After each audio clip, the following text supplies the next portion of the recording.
श्री गुरु चरण सरोज रज निज मन मुकुर सुधार। बरनहु रघुवर विमल जसु, जो दायक फल चार। सियावर रामचंद्र पद जय शरण में शंकर हरि ओम जय जय सिया राम। सिया राम मैं सब जग जाने, करहूँ प्रणाम जोर जोग बानी। बोलिए शंकर भगवान की। आदरणीय प्रभु प्रेमियों, सर्वप्रथम यहाँ विराजित सभी महानुभाव के श्री चरणों में सादर प्रणाम। बोलिए जय सिया राम। जय सिया राम।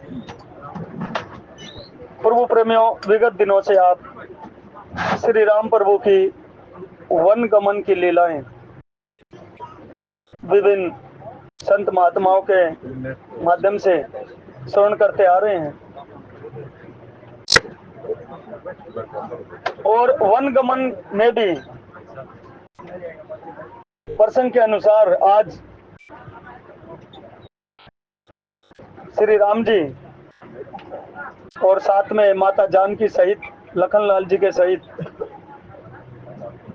गंगा जी के तीर पर, यानी कि गंगा जी के तट पर पहुंच चुके हैं।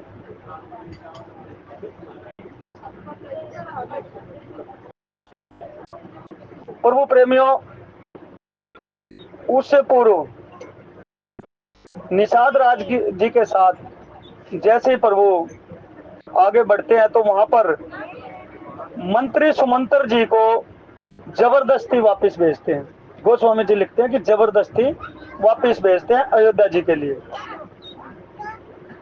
क्यों? क्योंकि वहां पर देखिए प्रभु प्रेमियों, जैसा कि माता कैकेयी के आदेश के अनुसार, या यूं कहिए कि पिता दशरथ जी के आदेश के अनुसार, कि तापस वेश विशेष उदासी 14 वर्ष राम वनवासी।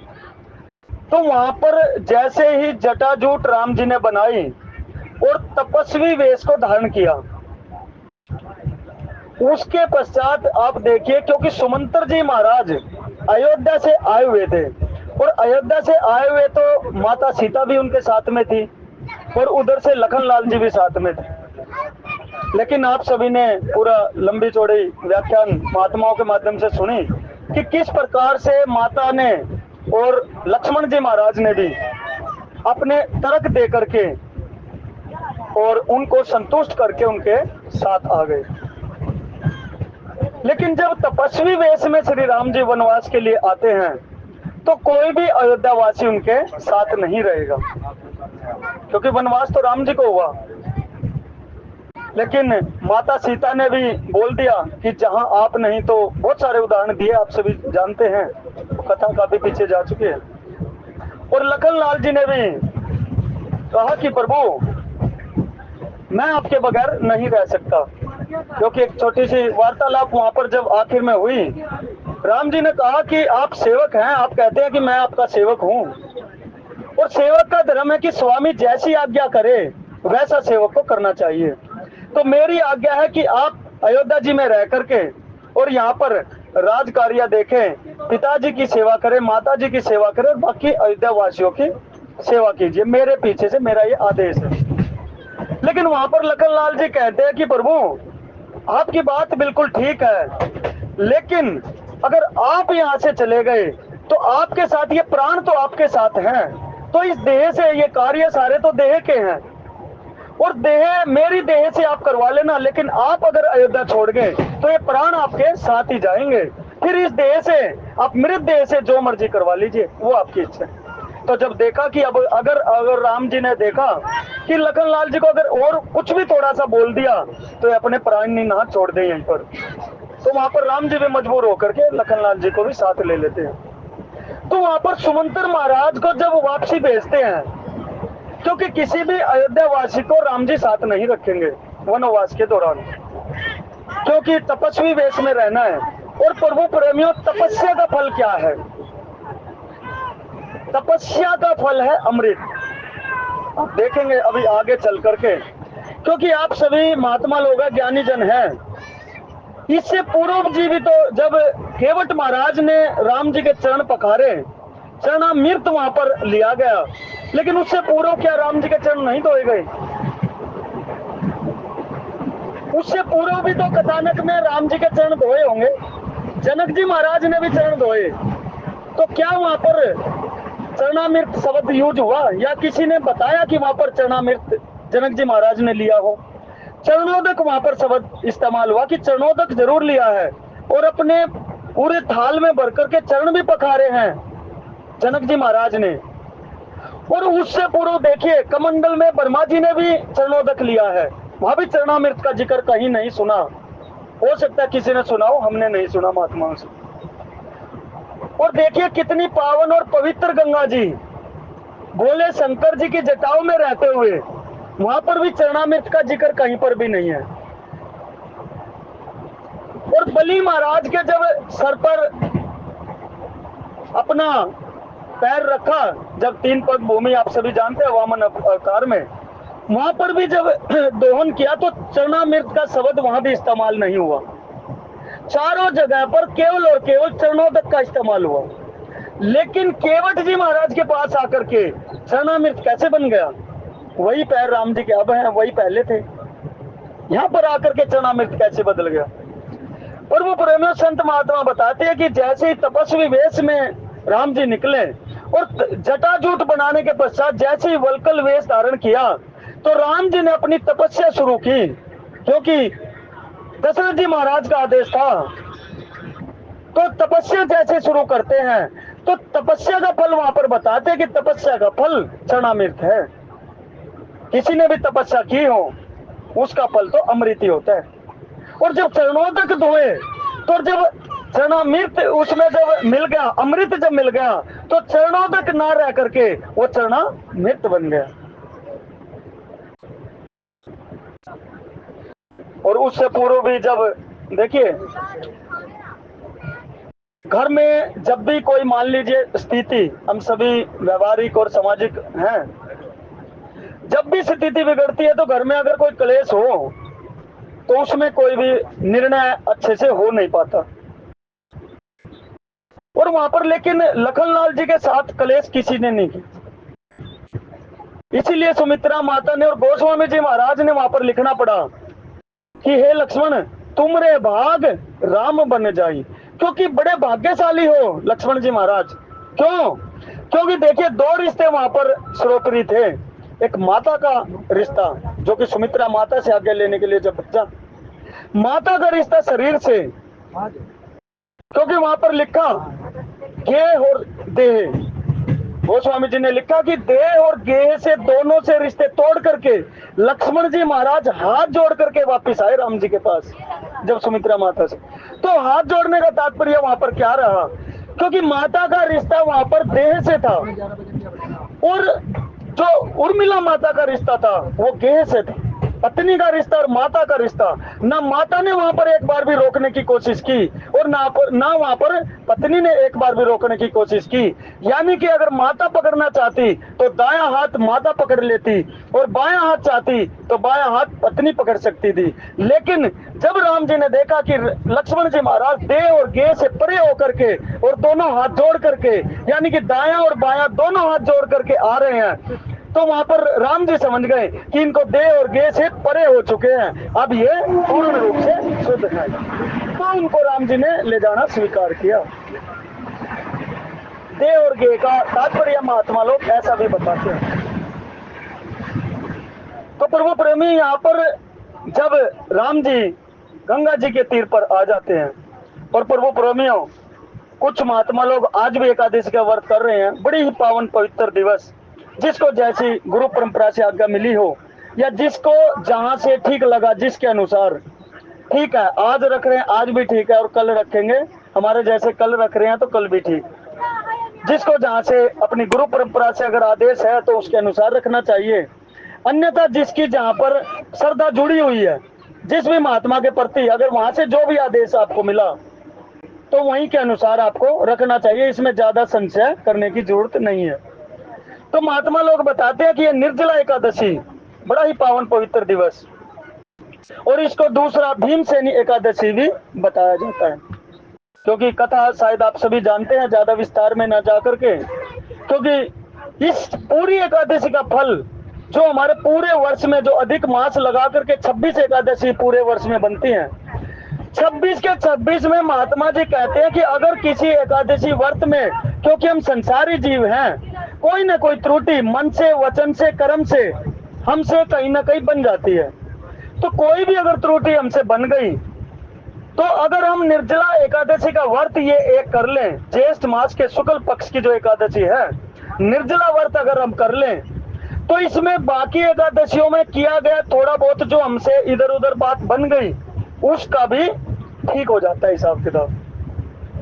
लेकिन प्रभु प्रेमियों, जबरदस्ती व्रत नहीं रखना चाहिए अगर आपका शरीर अलाउ नहीं करता निर्जला व्रत रखने का, क्योंकि निर्जला में कल पूरा दिन जल का पान भी नहीं करना, अगले दिन सूर्योदय के पश्चात पान होगा, जल का पान भी वर्जित है। निर्जला का मतलब ये है। बहुत लोग कह देते कि 4 बजे अपना जल पी सकते हैं, नहीं, बिल्कुल नहीं। एक महात्मा जी का कल फोन आया, आपको बताऊं कि जी ठीक है जल तो नहीं पी सकते लेकिन फल तो खा सकते हैं ना। मगर भाई बहुत बढ़िया, जब जल नहीं पी सकते हैं तो आप फल कैसे खा सकते हो?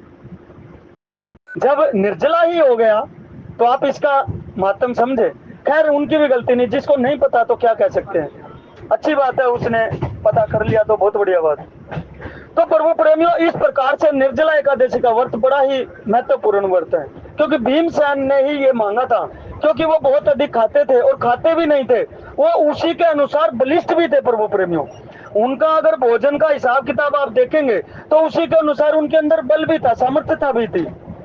तो इसलिए शरीर अगर किसी का अलाव ना करे तो जल पीकर भी रह सकते हो आप, ऐसी कोई बात नहीं है, क्योंकि यही शरीर से साधन धाम मोक्ष कर द्वारा। अगर शरीर है तो आप साधन कर सकते हैं, राम राम कर सकते हैं। अगर आपका शरीर ही नहीं रहा तो आप कुछ भी नहीं कर सकते, फिर राम राम भी छूट जाएगा आपका। इसलिए शरीर को भी स्वस्थ रखना आपकी जिम्मेवारी है। इसी शरीर के माध्यम से ही आप भगवत प्राप्ति की ओर बढ़ सकते हैं। तो प्रभु प्रेमियों, ऐसा क्या हुआ कि केवट जी महाराज ने आते ही पहचान लिया कि ये परमपिता परमात्मा है। ये भी एक बड़ी सोचने वाली बात है कि ऐसा क्या देखा उन्होंने कि यहाँ पर परमपिता परमात्मा है। आते ही पहचान लिया उन्होंने और आते ही नाव के लिए भी मना कर दिया लाने के लिए। उससे पूर्व भी आप देखेंगे, जैसा कि दुआ जहां से शुरू हो रहा है, रत हा क्यों है राम तन हेरी हेरी ही अनाय, देखी निषाद विषाद बस दोनों शीस पछताई, सियावर रामचंद्र पद जय शरणम शंकर ओम जय जय। सुमंत्र जी महाराज ने जैसे ही रथ को हाँका तो घोड़े ही है अनाई करके, यानी कि वापसी जैसे पैर मारते हैं घोड़े, वैसे पैर पीटने शुरू हो गए और बार बार मुड़ मुड़ करके पीछे की ओर देख रहे हैं। प्रभु प्रेमियों, आप देखिए,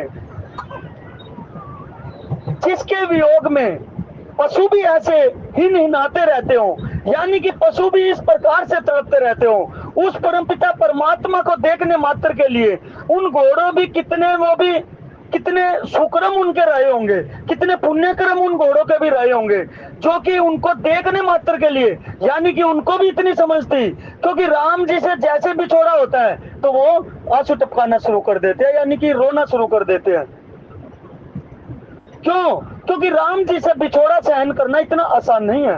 पर वो प्रेमियों, जब हमारा कोई प्रेमी भी हमसे बिछड़ जाता है, आप देखिए संसारिकता में भी देखिए, जब हमारा कोई अत्यंत प्रेमी कोई हमसे बिछोड़ा उसका हो जाता है तो वो भी एहसानिया हो जाता है। यानी कि यहाँ पर भी देखिए, यहाँ पर हर रोज सब लोग आते हैं, अगर इन्हीं में से कोई अचानक से पता लगे कि भला भला आदमी ऐसे ऐसे हो गया, उसके लिए भी मन में कितना भारी दर्द होता है। और ये तो उस परमपिता परमात्मा से बिछोड़ा हो रहा है, तो घोड़े भी क्यों ना ही नहाते रहे, क्यों ना रोए? क्योंकि प्रभु प्रेमियों, जैसे सुमंत्र जी महाराज ने भी पर बस भेजा उनको, वो भी जाना नहीं चाहते थे, क्योंकि उनको भी पता था कि राम के बिना जीना इतना आसान नहीं है। क्योंकि अयोध्या में अब राम जी नहीं है, अयोध्या में राम जी नहीं रहे तो जहां पर राम जी नहीं तो वहां पर जीना इतना आसान नहीं होता, क्योंकि राम जी सबके प्राण हैं। प्राण रूप में कौन है? परमपिता परमात्मा ही तो हमारे अंदर है। और जिसके प्राण ही वहां से बिछोड़ा हो जाए।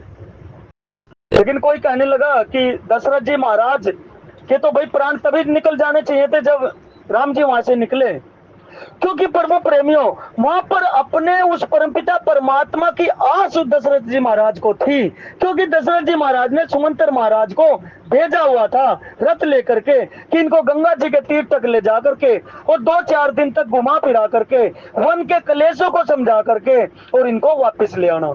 यानी कि अपने पिया के मिलन की आस में दशरथ जी महाराज जिंदा थे, अपने उस प्रीतम के मिलन की आस में, क्योंकि उनको एक उम्मीद की किरण थी कि सुमंत्र जी महाराज मेरे अच्छे मंत्री हैं, मेरे सर्वश्रेष्ठ मंत्री सुमंत्र जी महाराज हैं और श्रेष्ठ मित्र भी हैं, तो वो जरूर राम जी को लेकर के आ जाएंगे। और अगर राम जी भी नहीं आए तो सीता माता को तो वो अवश्य ही ले आएंगे, क्योंकि राम और सीता में कोई भेद है ही नहीं। इसीलिए दशरथ जी महाराज ने देखिए प्राणों को रखने की कितनी ज्यादा कोशिश की प्रभु प्रेमियों, क्योंकि उनको भी पता था कि राम जी नहीं रहेंगे तो मेरे प्राण नहीं रहेंगे।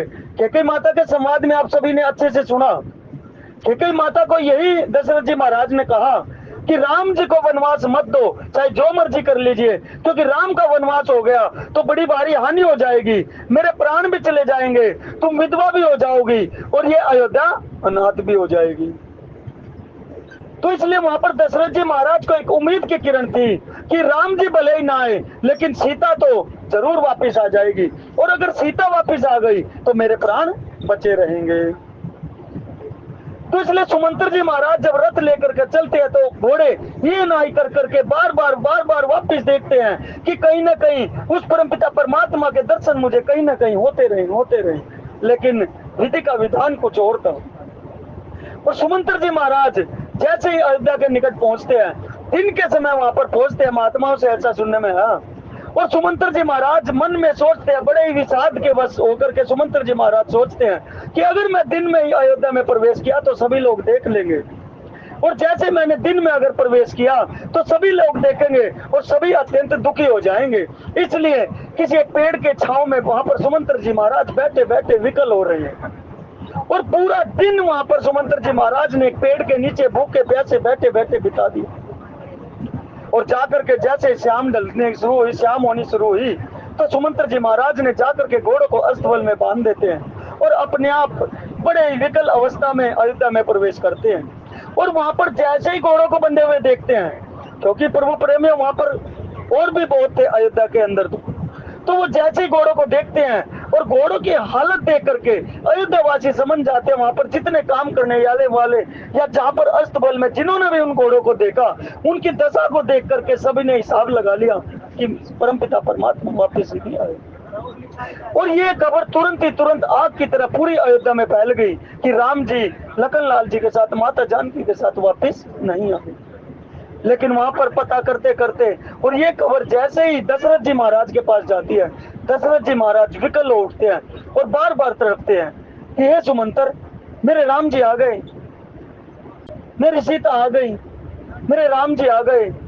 लेकिन सुमंत्र जी महाराज बाहर खड़े खड़े उनकी हालत देख करके अत्यंत दुखी होते हैं प्रभु प्रेम। और ये संवाद थोड़ा आगे निकल जाएगा, इसलिए वापस चलते हैं उस पावन पवित्र गंगा जी के तट पर, जहां पर केवट निहोरा कर रहा है। और वो प्रभु प्रेमियों देखिए, केवट के भी हमें ऐसा महात्माओं से सुनने को मिला कि किसी न किसी पुण्यशाली यानी कि किसी न किसी महात्मा के द्वारा, क्योंकि प्रभु प्रेमियों देखिए, केवट एक मल्ला, नाव चलाने वाला, अनपढ़ और गवार, अनपढ़ गवार उस शैली में नहीं प्रभु प्रेमियों, अन्यथा मत लेना, अनपढ़ और गवार इस संसारिकता के आधार पर, बिल्कुल अनपढ़, कुछ नहीं पता, क्योंकि आगे चलकर कहेंगे कि मैं नहीं जाना हूं कछु और कबाड़ू, उसके लिए संसारिक का सारा धन, ऐसो आराम, कोठी बंगले कार जितना कुछ भी है, घर परिवार सब कबाड़ के समान लगता है। तो उस अगर हिसाब से देखें, आध्यात्मिक दृष्टि से देखें, तो उससे महान तपस्वी, उससे महान ज्ञानी तो मुझे कोई नजर ही नहीं आता। लेकिन उसकी कार्यशैली देख करके, क्योंकि एक नाव चलाने वाला मल्लाह क्या इतना ज्ञानी हो सकता है? तो जरूर किसी न किसी संत की, किसी न किसी भगवंत की कृपा का पात्र वो केवट महाराज जरूर रहा होगा। किसी न किसी संत का आशीर्वाद उसका जरूर रहा होगा। किसी न किसी संत के चरणों में उसने अच्छी सेवा जरूर की होगी, जिसके कारण देखिए चल करके कौन, आचार्य भी, भक्ति भी और उसके इष्ट भी, तीनों के तीनों चल करके देखिए।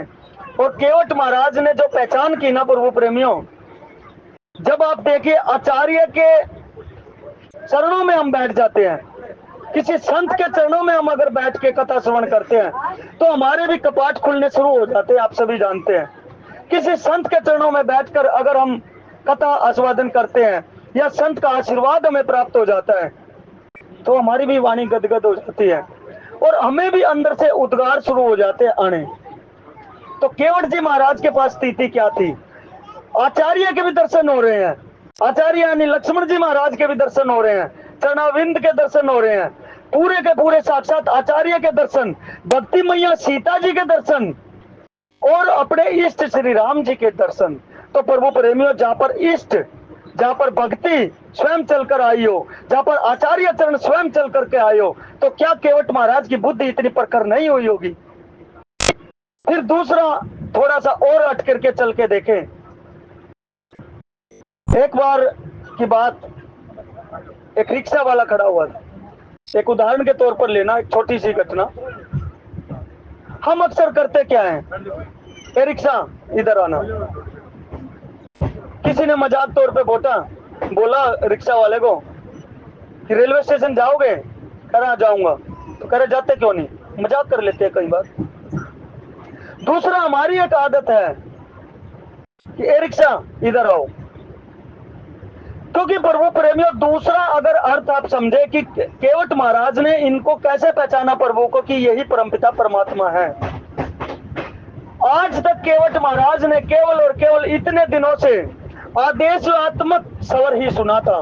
सभी कहते थे हे केवट इधर ला, नाव लेके आ, इधर आ। केवल और केवल आदेश सुना था, आदेशात्मक ही स्वर सुना था।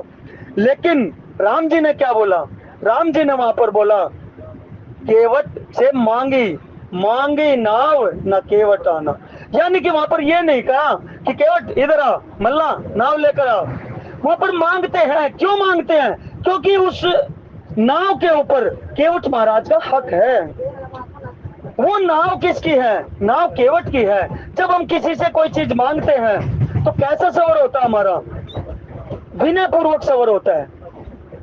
और विनय पूर्वक जब सवर होता है तो कोई ना कोई भी, जब आप विनय के माध्यम से अनुनय विनय करके आप कोई चीज मांगते हैं, तो आपके मन में भी जरूर आ जाती है कि ये कोई ना कोई बढ़िया आदमी है। हमारे मन में तो इतना ही आता है कि ये बढ़िया आदमी है, कि भाई कितने प्यार प्रेम से कोई भी चीज मांग रहे हैं। कोई भी चीज आपसे, कोई पेन भी मांगते हैं तो रिक्वेस्ट करते हैं, हम रिक्वेस्ट करते हैं जब कोई मांगते हैं चीज। लेकिन हमारी अपनी आदत है, सभी का यही हाल है। किसी रिक्शा वाले को, टेम्पो वाले को बुलाना हो तो हमारा सवर देखो कैसा होता है। इसलिए वहां पर मांगी है ना हो, केवट से मांगी है। उस समाज के दबे कुचले वर्ग के उस मल्ला को ऐसा प्यार भरा सवर, ऐसा आदेशात्मक सवर नहीं सुनाई दिया आज। जैसा कि अक्सर उसने जिंदगी बीत गई थी आदेशात्मक सवर सुनते सुनते। जब उस दबे कुचले वर्ग के उस मल्लाह ने ये इतनी अनुनय विनय के साथ वाणी सुनी तो वो गदगद हो गया और गदगद होकर समझा कि ये कोई और हो नहीं सकते, ये मेरे परमपिता परमात्मा ही हो सकते हैं। इसलिए, और परमपिता परमात्मा अगर हैं तो मैं इनके साथ निहोरा जरूर करूंगा, क्योंकि पूर्व जन्म के संस्कार उसके उदय हुए थे। क्योंकि आचार्य चरण सामने खड़े हैं, भक्ति मैया सीता सामने खड़ी हैं। तो पुराने के पुराने, जैसा कि आदरणीय अत्री जी ने भी बताया था कि कछुए के रूप में जब चरणों के दर्शन करना चाहा तो वहां पर दर्शन करने नहीं दिए गए थे। तो वही पुण्य जागृत होकर के वहां पर भगवान का आशीर्वाद जो मिला था, वही जागृति केवट के मन में आ जाती है। और केवट सोचता है कि अब मैं खाली चरण देख करके काम नहीं चलाऊंगा, अब तो मैं चरण पखारूंगा और निहोरा भी कहूंगा। और मैं केवट और मैं नाव इतनी आसानी से लेकर के नहीं जाऊंगा। क्यों? क्योंकि भगवान से निहोरा भगत कर सकता है, अपने भगत के बस में है भगवान। अरे प्रभु प्रेमियों, आप सभी जानते हैं कान्हा जी ने, जब कान्हा जी को वो गोपी बोलती है कि ये गोबर की तसली उठवा दे, कान्हा कहता क्यों उठवाऊं मैं? कहते मैं आपको ना एक मक्खन का लोंदा दूंगी। लोंदा आप सभी समझते हैं, जो मक्खन निकालते हैं माताएं बहनें, उसका एक लोंदा सा गोल गोल सा बना देती है, लड्डू टाइप सा। कहते मैं आपको एक लोंदा दूंगी। कह रही आप पता नहीं कितने तसले मेरे से उठवा लोगे। अरे वो त्रिलोकी का नाथ उस एक मक्खन के लोंदे के लिए और गोबर उठाना पसंद कर रहा है। पर वो प्रेमी है, भक्ति नहीं तो और क्या है? तो आप इसमें आश्चर्य क्यों कर रहे हैं कि केवट ने इतना बड़ा निहोरा किया? तो वहां पर गोपियां कहती है कि ठीक है, मैं ऐसा करती हूँ, जितने तसले आप उठा के डालोगे, मैं आपको जैसे ही एक तसला ले जाओगे तो गोबर का टीका आपके गाल पर एक मैं करूंगी। तो ले जाओगे, जैसे जैसे आप गोबर के तसले उठवाओगे तो मैं आपको ऐसे टीका लगाते रहेंगे, और जब पूरा गोबर खत्म हो जाएगा तो ये गिनती कर ली जाएगी, और गिनती करके उतने ही लोंदे में आपको मक्खन दे दूंगी। तो त्रिलोकी का नाथ अपने भगत की भाषा को समझते हुए, और या यूं कहिए कि अपने भगत को, उस गोपी को आनंदित करने के लिए वो मान जाते हैं। त्रिलोकी के नाथ जिसको क्या मक्खन के भूखे हैं क्या वो?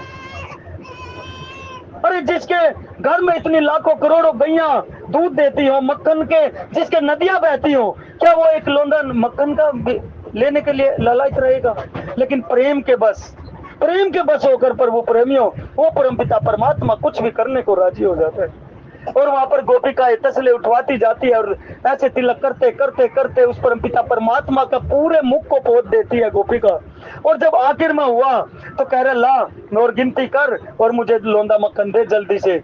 कहते ठीक है, इस हालत में तुम क्या मक्खन खाओगे? जाकर के मुंह धो के आओ पहले। और जैसे ही जल में गोपियों का प्रेम देखिए प्रभु प्रेमियों, जैसे ही कान्हा जी को क्या नहीं पता था कि मैं जाकर के जल में धोऊंगा और सारे के सारे गिनती मिट जाएगी। और वहां पर कन्हैया जाते और पानी से जैसे ही मुख धोते हैं, फिर आकर के कहते कि जल्दी कर। करे कहां से गिनती करूं? तो आपने तो ये सारा कुछ धो लिया, अब कहां से क्या दूं? मुझे भी गिनती याद नहीं, तुम्हें हो तो बताओ। तो वहां पर ऐसे प्रभु निहोरा करते हैं प्रभु प्रेमियों। तो वो केवट भी इसी प्रकार से निहोरा कर रहा है। तो वहां पर प्रभु नाव को मांगते हैं और केवट कहते हैं प्रभु मैं नहीं लाऊंगा। करे क्यों नहीं लाओगे? करे क्योंकि मुझे पता है। करे क्या पता है? मांगे नाव ना केवट आना, कया हूँ तुम्हारे मरम में जाना। फिर कहते हैं कि फिर आप चाहते क्या हो, क्यों नहीं ला रहे? जो चाहिए वो ले लीजिए। फिर यहाँ पर केवट कहता है चरण कमल रज कहूँ सब कहीं, मानुष करणी मोरी कछु अयहीं। तो वहां पर केवट कहता है कि प्रभु मैंने सुना है कि आपके चरण रज में बड़ा ही जादू है।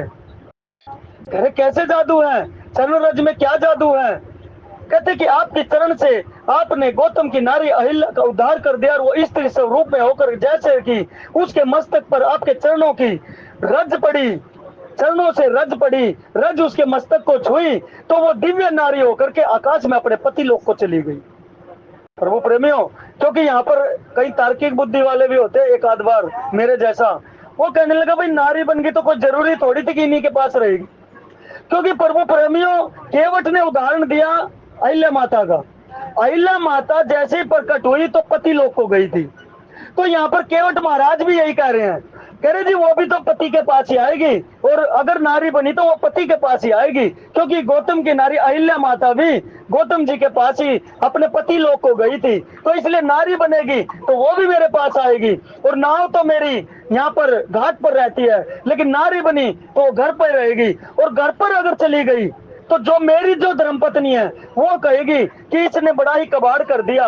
नाव जो कि जिसके कारण हम रोजी रोटी हमारी चल रही थी उसको बेच करके और ये एक और विवाह इसने कर लिया, अब मैं परिवार को कैसे पालूंगी? और प्रभु प्रेमियों वहां पर केवट कहता कि प्रभु एक नारी का तो पेट पाला नहीं जाता, फिर मैं दो नारियों को कैसे संभाल पाऊंगा? तो वहां पर कहते कि ठीक है भाई, तुझे जो करना है वो कर ले। कह रहे नहीं ऐसे नहीं, आप मुझे कहो कि मेरे चरण कमर धो, तब मैं जा करके आपके चरण कमर धोऊंगा। प्रभु प्रेमियों देखिए कितना निहोरा केवट यहाँ पर कर रहे हैं कि आप जब तक नहीं कहोगे, स्वयं से मुझे नहीं कहोगे कि मेरे आ और चरण कमल धो ले, तुझे जो करना है वो कर ले, तब तक मैं नहीं दूंगा। क्यों? क्योंकि जरूरत आपको है, गंगा पार जाना आपको है, मुझे नहीं जाना। क्योंकि मैं जानता हूं आपको जनकपुर वाले रोकना चाहते थे, वो भी आपको रोक नहीं पाए। फिर उधर से आप वहां से जनकपुर से होते हुए अयोध्या चले गए, अयोध्या वासियों ने आपको रोकना चाहा, लेकिन अयोध्या वासी भी आपको रोक नहीं चाहे। वहां भी छोड़िए, श्रृंगवेरपुर में आकर के निषाद राज गुरु हमारे राजा साथ में जो खड़े, उन्होंने भी आपको रोकना चाहा, वो भी आपको रोक नहीं पाए। लेकिन प्रभु जब तक मैं नाव नहीं लाऊंगा आप पार होगे नहीं, और आप पार नहीं होगे तो आप ही रुके रहोगे। प्रभु प्रेमियों, वो केवट एक महल्ला किस प्रकार से निहोरा कर रहा है कि प्रभु उस टाइम तो लखन लाल जी ने मुझे नहीं आपके चरण छूने की ही बात थी, मुझे चरण छूने तक नहीं दिया, लेकिन अब तो मैं सारे बदले, यानी कि यूं कहिए कि मैं ब्याज समेत पूरा करूंगा, अब तो वो मैं ब्याज भी निकालूंगा। तो इस प्रकार से केवट बार बार राम जी निहोरा कर रहे हैं और वो लाता नहीं, तो लखन लाल जी को थोड़ा सा ताव आता है। और वो प्रेमियों, उससे पूर्व भी जब सुमंत्र जी महाराज दशरथ जी महाराज के पास जाकर के पूछते हैं, कहते हैं, दशरथ जी महाराज ने पूछा कि क्या मेरे राम जी वापस आए? सुमंत्र जी महाराज कहते हैं कि नहीं आए। करे लेकिन हाँ, लक्ष्मण जी ने कुछ कटु वचन अवश्य कहे। यहाँ पर दो दोहे पहले आया था कि लक्ष्मण जी महाराज ने कुछ कटु वचन कहे, तो दशरथ जी महाराज ने कहा कि क्या? फिर से सुमंत्र जी महाराज कहते कि लक्ष्मण जी ने कुछ कटु वचन कहे। 3-4 बार सुनने के पश्चात दशरथ जी महाराज आनंदित हो जाते हैं, या तो विषाद में थे लेकिन आनंदित हो जाते हैं। आनंदित हुए तो सुमंत्र जी महाराज को भी अजीब सा लगा कि भाई ये कटु वचन कहे लक्ष्मण जी महाराज ने, लेकिन दशरथ जी महाराज आनंदित हो रहे हैं उल्टा। कहते प्रभु लक्ष्मण जी महाराज ने कटु वचन कहे, लेकिन आप तो थोड़ा आनंदित हो रहे हैं। करे हाँ सुमंत्र, यही तो मैं चाहता था। करे क्यों? क्योंकि जिस लक्ष्मण के होते हुए, क्योंकि लक्ष्मण उनके साथ है, जो लक्ष्मण अपने राम जी के विरोध में खड़े हुए अपने बाप को नहीं बकत सकता, तो इसलिए मेरे राम जी वन में बिल्कुल सुरक्षित है, क्योंकि लखन लाल जी उसके साथ है। क्योंकि राम का विरोध करने पे जो अपने पिता को भी कटु वचन कह सकता है, तो वो किसको छोड़ेगा? इसलिए मेरे राम वन में सुरक्षित है। अब मेरी आत्मा को कुछ शांति मिली कि लखन लाल जी उनके साथ है, तो मेरे राम जी को कुछ हो नहीं सकता। तो प्रभु प्रेमियों, यहाँ पर लखन लाल जी को कुछ ताव आया और प्रभु से कहने लगे कि प्रभु ये केवट इतना निहोरा कर रहा है, आप भी कुछ कह नहीं रहे, आप भी खिलखिला रहे हैं इनके साथ, तो ऐसे तो हो लिए पार, ऐसे तो बात बनने वाली नहीं है। और आपके सारे भगत ऐसे होते हैं। करे क्यों? कैसे होते हैं? कहते एक भगत थे सुमंत्र जी महाराज, जो रथ पे बैठा करके जाने को आप कहते हो वो जाता नहीं, और ये है केवट जी महाराज जो कि नाव में बैठे हैं, इसको बुलाते हो ये आता नहीं, एक जाने को कहते हो जाता नहीं, एक आने को कहते हो वो आता नहीं। तो सारे भगत आपके ऐसे ही हैं। तो राम जी कहते हैं कि लक्ष्मण एक बात बताइए, किसी भी दुकानदार की अगर सुबह सुबह बोनी अगर आप शुरुआत ही उधार से हो जाए, या यूं कहिए कि ना नुकर से हो जाए, तो उसका क्या सारा दिन अच्छा जाएगा? लखन लाल जी कहने लगे क्या मतलब प्रभु? करे देखिए वनवास किसको हुआ था? करे आपको। करे सीता जी को भी तो मैंने मना किया था जाने के लिए, मेरे साथ आने के लिए, क्या वो मानी? करे नहीं। फिर आपको भी मैंने मना किया था, आप माने? करे नहीं। करे आपको भी मना किया, सीता जी को भी मना किया, आप दोनों ने ही नहीं आए। तो जब शुरुआत में ही बोनी मेरी खराब हो गई, यानी कि शुरुआत ही मेरी ऐसी हो गई कि ना नुकर मेरे भगत करने शुरू हो गए, तो केवट की क्या गलती है इसमें? ये भी निहोरा कर रहा है। करे प्रभु हम तो आपके अनन्य भगत थे आपके। तो करे देखिए केवट के मन में भक्ति का दर्शन है, प्रदर्शन नहीं है, क्योंकि केवट बहुत बड़ा भगत है, उसकी पूरी की पूरी कार्यशैली में भक्ति का दर्शन है, प्रदर्शन नहीं है। लेकिन प्रभु प्रेमियों, हमें भी ऐसा ही करना चाहिए कि हमारी अंदर भक्ति का प्रदर्शन ना हो करके और दर्शन होना चाहिए। उस परमपिता परमात्मा के प्रति हमारे दर्शन की लालसा होनी चाहिए, प्रदर्शन की लालसा नहीं होनी चाहिए। यानी कि दिखावा कम होना चाहिए और वास्तविकता अत्यधिक होनी चाहिए। तो यहाँ पर राम जी कहते हैं कि लखन आपने भी मेरी बात नहीं मानी, तो ये भी क्यों मानेगा? आपको भी मैंने दोनों को मना किया था, लेकिन आप भी आ गए, और इसको भी बुला रहा हूं तो ये आता नहीं, तो इसमें तो कोई बड़ी बात नहीं, ये भी मेरा भगत है। तो इस प्रकार बार बार नहीं हो रहा, वहां पर केवट महाराज कर रहे हैं कि प्रभु आप जब तक नहीं कहेंगे तब तक मैं नाव लेके आने वाला नहीं हूं। करे क्यों? क्योंकि नारी बन जाएगी। करे नारी बन जाएगी तो क्या हो जाएगा? करे ऐसे ऐसे मैं एक का पेट नहीं पाल रहा तो दो दो नारियों का पेट कैसे पालूंगा? और प्रभु यहाँ से कह रहे, राम जी कहने लगे कि यहाँ से आपकी क्या कमाई हो जाती है? कह रहे प्रभु यहाँ से कमाई होने से मुझे कोई दिक्कत नहीं। कह रहे क्यों? क्योंकि सुरसरी धारा यानी कि गंगा जी क्या है? पावन पवित्र भक्ति रूपी गंगा जी है, निर्मल गंगा जी है। और उसके अंदर देखिए केवट जी महाराज नाव चलाते हैं। प्रभु प्रेमियों, नाव किसकी है? काठ की नाव है। और नाव किस प्रकार होती है? क्या गंगा जी का जल नाव के अंदर आता है? नहीं आता। तो इसी प्रकार यानी कि केवट जी महाराज मानो कि हमें भी यही समझाने की कोशिश कर रहे हो कि संसार रूपी गंगा में तो रहिए, लेकिन उस नाव की तरह उस संसार को नाव के अंदर न आने दे। बाहर से तो दिखाना चाहिए कि मैं गंगा जी के अंदर हूँ, यानी कि हमें भी बाहर से तो रत रहना चाहिए कि मैं संसार में हूँ, लेकिन अंदर से वास्तविकता उस परमपिता परमात्मा के प्रति होने चाहिए। वास्तविकता यानी कि अंदर से हमें खाली होना चाहिए। नाव की तरह अंदर से अगर खाली होंगे तो एक न दिन वो परमपिता परमात्मा हमारी भी उस अंदर नाव में बैठ करके जरूर गंगा पार होंगे। और अगर वो पार होंगे तो उससे पूर्व जिस प्रकार केवट जी महाराज को और उसके अपने पूर्वजों को पार किया, इसी प्रकार हमारा भी हो सकता है। उस परमपिता परमात्मा अगर हमारा अंदर से खाली होगा उसके लिए, तो परमपिता परमात्मा बैठेंगे और पार होंगे, और पार होंगे तो हम भी पार हो जाएंगे। तो इस प्रकार कथानक चलती रहेगी समय की मर्यादा। आज के जो भी भाव प्रकट हो पाए वो भगवान शंकर और माता पार्वती के सिर चरणों में प्रदान करते हुए त्रुटि के लिए मैं क्षमा प्रार्थी वाणी को विश्राम। बोलिए जय सिया राम।